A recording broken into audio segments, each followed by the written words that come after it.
안녕하세요 4학년 친구들. 자, 오늘 과학 수업을 시작할 거예요. 오늘은 교과서 110쪽 111쪽 할 차례죠. 진도를 나가기 전에 우리가 지난 시간에 살펴본 내용에 대해서 다시 한번 확인하는 시간을 갖은 다음에 진도를 나가도록 하겠습니다. 일단 여러분은 교과서 106쪽 107쪽을 펴주시고요. 실험 관찰은 54쪽 55쪽을 펴주세요. 어제 공부한 내용을 다시 한번 확인하는 시간을 갖도록 할게요. 자, 먼저 107쪽에 보면은 방울이의 여행 이야기를 읽었죠? 그리고 방울이를 찾아서 방울이가 이동한 과정을 책에 화살표로 표시해 보라고 했는데 혹시 해봤나요? 자, 같이 한번 해보도록 합시다. 방울이의 이동 과정 알아보기. 방울이가 바다에서 구름이 되어서 비가 되어서 강으로 가서 사람 몸속으로 간 다음에 그 다음에 관을 따라 땅속으로 가서 친구들과 함께 여행하는 모습이 그려졌죠. 자, 구름이 되어 바다에서 수영하고 있던 방울이가 수증기가 되어서 그 다음에 올라가서 구름이 되었죠. 구름이 된 방울이는 친구들끼리 엉켜서 이렇게 비가 되어서 강으로 갔죠. 강으로 흘러간 방울이는 사람의 몸속에 들어가서 다시 밖으로 나온 다음에 땅속으로 가서 식물의 줄기 속으로 올라가서 잎을 통해서 밖으로 수증기가 되어서 나왔다는 내용이었죠. 자, 이렇게 표시했나요? 자, 그럼 얘들아 실험 관찰책 54쪽을 한번 보세요.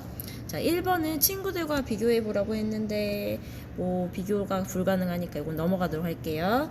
자, 이번에 방울이의 여행 이야기에서 방울이가 이동한 장소를 찾아서 방울이의 상태가 어떻게 바뀌었는지 써봅시다.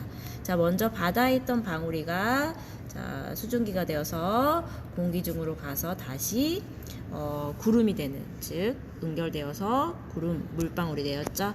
그리고 비가 되어서 다시 강으로 떨어져서 물의 형태로 사람의 몸속으로 들어가서 물의 형태로 그러겠죠, 역시. 그리고 다시 밖으로 나온 방울이는 땅속으로 물의 형태로 이동하다가 식물의 몸속으로 들어가서 물의 형태로 있다가, 그렇죠, 식물의 줄기를 거쳐 잎을 통해서 수증기가 되어서 밖으로 나왔던 거 기억나죠? 자, 실험 관찰책에 잘 표시해 보세요. 자기가 작성한 내용과 다시 한번 비교해 보고요. 자, 그 다음에 3번. 내가 방울이의 친구인 찰랑이나 송송이가 되어서 물의 이동 과정을 생각하면서 방울이에게 들려줄 여행 이야기를 써봅시다. 선생님은 찰랑이의 여행 이야기를 이렇게 써봤는데요. 자, 안녕, 난 찰랑이야. 난 열매 속에서 한참을 머물렀어.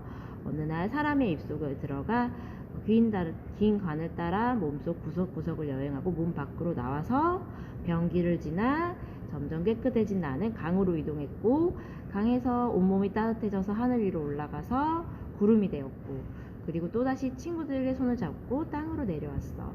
자, 이런 식으로 물의 순환 과정을 같이 작성하면 좋을 것 같아요. 그 아래 생각해 볼까요도 작성해 보았나요? 방울이 여행 이야기를 읽고 물의 이동에는 어떤 특징이 있는지 설명해 볼까요? 라는 내용인데, 얘들아, 우리가 방울이의 이동을 통해서 알 수 있었던 사실이 뭐였지? 그렇죠. 물은 상태가 변하면서 여러 곳을 끊임없이 이동하고, 물은 이동하면서 상태가 달라지고 또 여러 곳에서 볼 수 있다는 사실을 알게 되었죠. 자, 그리고 여러분, 교과서에 108쪽에 나와 있는 그림과 그 다음에 방울이의 이동 과정을 같이 비교해 보면 방금 한 내용이에요. 물은 한 상태로 그대로 있지 않고 계속해서 다른 상태로 바뀌어서 이동한다는 사실.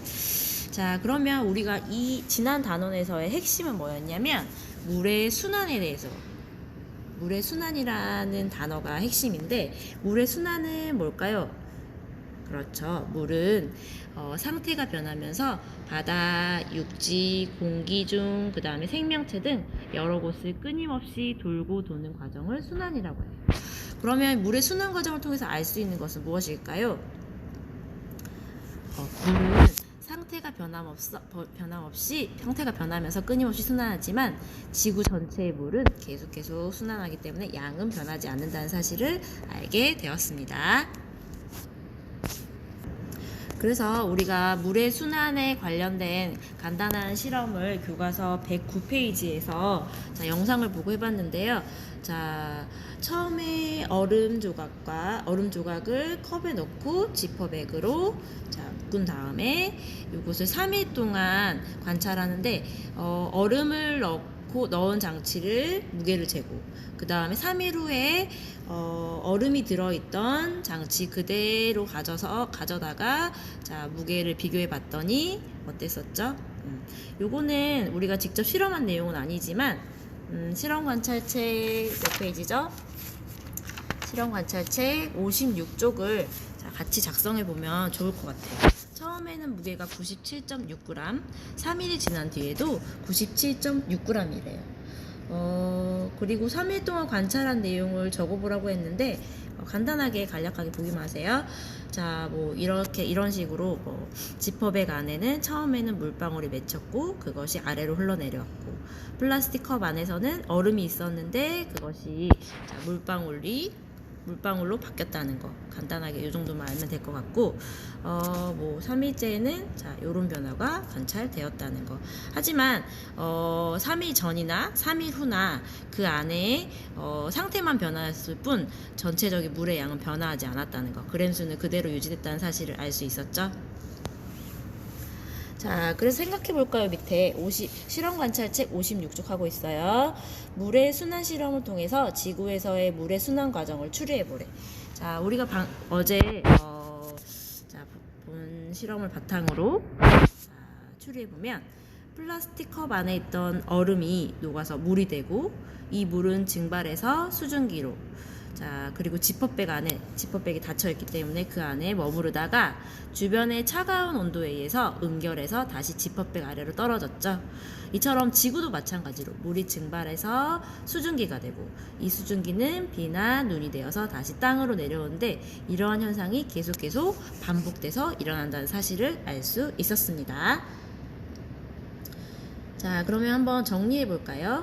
자, 물은 상태가 변하면서 계속 바다, 육지, 공기 중 생명체 등 여러 곳을 끊임없이 돌고 도는 과정을 거칩니다. 우리는 이러한 과정을 물의 순환이라고 합니다. 물은 상태가 변하면서 끊임없이 순환하지만 지구 전체의 물의 양은 변하지 않는다는 사실을 알 수 있었죠. 자, 여기까지가 지난 시간까지 한 내용이었는데 잘 기억이 나나요? 자, 그러면 우리 이번 차 시에는 물이 어디에 이용되는지 한번 알아보도록 합시다. 자, 이번 시간에는 물은 어떻게 이용될까요? 라는 주제로 수업을 하도록 할게요. 자, 여러분은 교과서 다시 110쪽으로 넘어와 주세요. 실험 관찰책은 57쪽이에요. 자, 물은 어떻게 이용될까요? 물은 우리 생활에서 아주 중요한 역할을 하죠. 물이 순환하면서 어떻게 이용되는지 역할놀이를 하며 물의 중요성을 생각해 봅시다 라는 주제로 우리가 오늘 수업을 하도록 할게요. 자, 먼저 우리 생활에서 물을 이용하는 경우를 한번 이야기해 봅시다. 먼저 물은 우리가 꿀꺽 마시는 경우, 그렇죠? 그리고 두 번째 그림은 식물들한테 식물이 살아가는 데 필요한 물을 주는 거, 식물에게 물을 뿌려주는 거. 세 번째, 설거지 할 때, 그릇을 씻을 때 물이 필요하죠. 이 외에도 우리 교과서 110쪽에 보면은 거기 그림에 나와 있는 부분을 검정색깔 연필로 색칠을 하면 물이 우리 생활에 어디에 사용되는지가 나와 있게 될 거예요. 자, 한번 해보세요.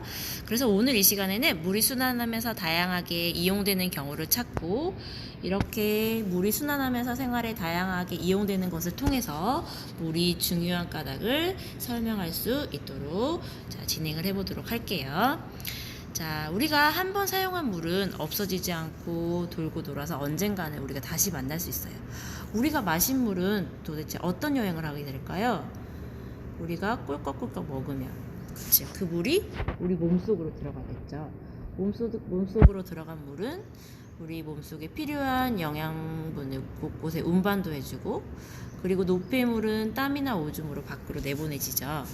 이렇게 밖으로 빠져나간 물은 일단 땀으로 나간 물은 수증기가 되고, 오줌으로 나간 것은 자, 하수 처리 시설을 거쳐서 하천과 강을 지나 다시 바다로 흘러가죠. 그래서 우리가 교과서에서 활동하기에 보면은 물을 이용하는 경우를 찾아보라 그랬죠. 그 그림 아래에 하얀 부분에 연필로 색칠하면은 자, 글씨가 나타날 거예요. 자, 칠해보세요.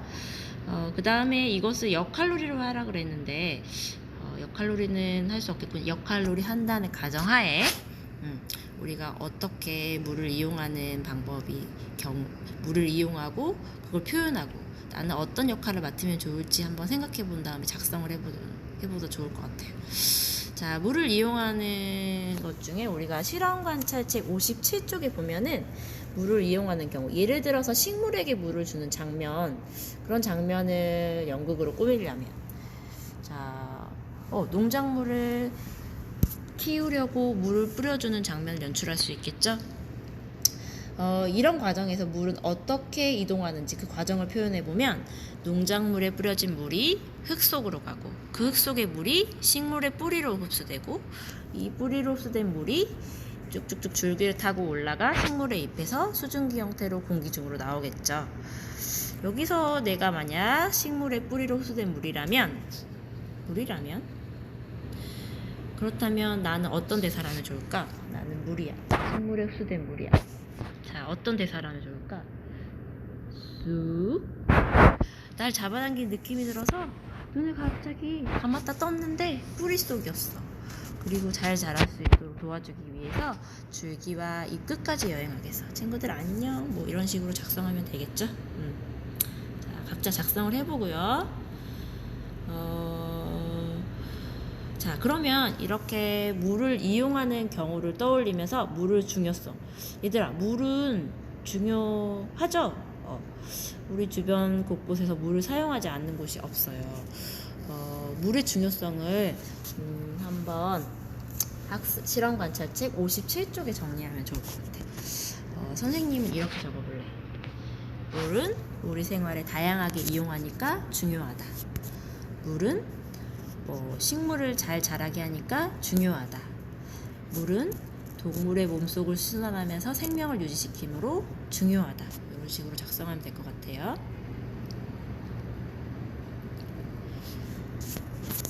자, 이렇게 물은 끊임없이 순환하면서 생명체에 영양분도 공급해주고 생태계의 건강을 지켜준다. 그리고 물은 나무와 풀을 자라게 한다. 또 물은 그렇죠. 우리 거기 교과서에도 그림 나와 있지만 수력 발전, 떨어지는 높이 차이를 이용해서 전기를 만들게 해주기 때문에 중요하다. 자, 이렇게 정리해주면 될 것 같아요.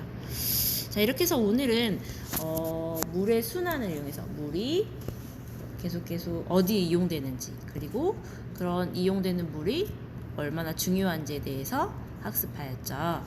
자, 한번 평가를 해볼까요? 자, 1번 물의 이용에 대한 설명으로 옳은 것은 어느 것입니까? 1번 물은 한번 사용하고 나면 사라진다. 2번 한 곳에 이용된 물은 다른 곳으로 다시 이용할 수 없다. 3번 우리가 이용한 물은 돌고 돌아 다시 우리에게 올 수 있다. 4번 식물에게 물을 주면 물은 식물의 몸속에 계속 저장되어 있다. 자, 정답은? 그렇죠. 우리에게 돌아올 수 있다. 자, 두 번째, 물의 중요성에 대한 설명으로 옳지 않은 것은 1번 물은 생명을 유지할 수 있도록 한다. 2번 물건을 이동시킬 때 물이 꼭 필요하다. 3번 물이 없으면 농작물 키우기가 어렵다. 4번 청소나 설거지할 때 물을 이용하며 깨끗하게 할 수 있다. 자, 정답은? 그렇죠. 꼭 필요한 건 아니죠. 물건을 이동시킬 때. 그렇죠. 자, 좀 어려운 문제. 물의 순환이 우리 생활에 도움을 주는 예가 아닌 것. 물의 순환은 계속해서 상태가 변하면서 우리 주변에 있는 거죠. 자, 1번 빗물이 땅속에 스며들어 나무와 풀을 자라게 한다. 2번 우리가 마신 물은 몸 곳곳으로 영양분을 운반해준다. 3번 물이 아래로 떨어지는 힘을 이용해 전기를 만든다. 자, 정답은? 그렇죠. 이거는 운반해주는 역할만 하는 거죠. 자, 이렇게 해서 오늘 물의 이용에 대해서 배워봤는데 다음 시간에는 선생님과 같이 물 부족 현상을 어떻게 해결하면 좋을지 수업을 하도록 할게요. 자, 수고했어요.